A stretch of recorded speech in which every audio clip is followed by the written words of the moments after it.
70 लाख का एक पेड़ लाल चंदन का बिकता है, लेकिन फिर भी ये हमेशा सांपों से लिपटा हुआ क्यों रहता है? चंदन के पेड़ में ऐसा क्या होता है जो हर समय उस पर सांप ही लिपटे रहते हैं? आखिर पूरी दुनिया की स्मगलिंग में से लाल चंदन की स्मगलिंग ही सबसे ज्यादा क्यों होती है? आखिर क्यों पेड़ काटने वाले चंदन के पेड़ को नीचे से नहीं बल्कि ऊपर से काटना शुरू करते हैं? पुष्पा मूवी में भी दोस्तों लाल चंदन की तस्करी होती है। अब आखिर ये इतना खास क्यों है? सभी सवालों के जवाब जानने के लिए वीडियो के आखिर तक हमारे साथ जुड़े रहिए। तो चलिए वीडियो को स्टार्ट करते हैं। सबसे पहले दोस्तों आप एक बात जान लीजिए कि चंदन के पेड़ को जब भी काटा जाता है तो उसे बाकी पेड़ों की तरह नीचे से नहीं बल्कि ऊपर से काटा जाता है।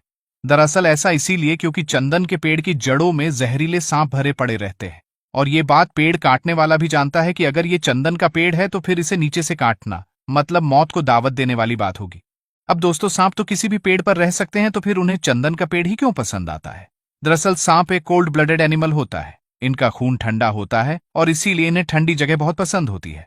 अब आप जानते तो होंगे ही कि चंदन का पेड़ अस्तित्व में बहुत ठंडा होता है और इसीलिए ये सांपों के रहने की पसंदीदा जगह होती है।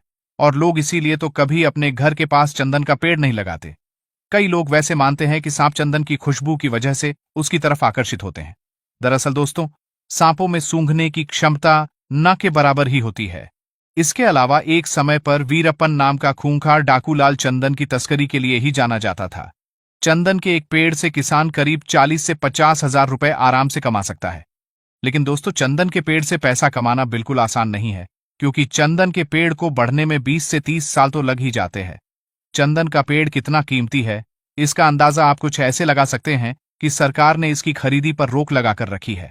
सिर्फ सरकार ही चंदन के पेड़ को खरीद सकती है।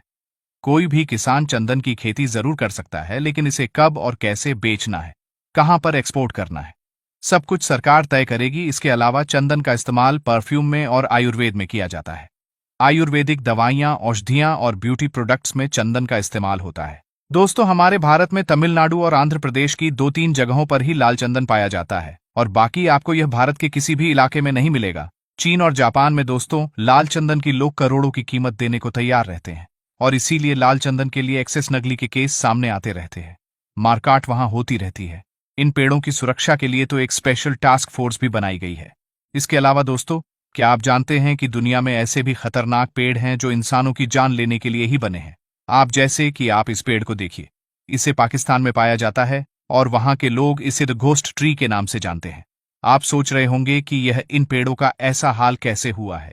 दरअसल जब भी वहां बाढ़ आती है तो लाखों की संख्या में मकड़ियां इन पेड़ों पर जाकर रहने लगती है और अपना जाल बनाने लगती है।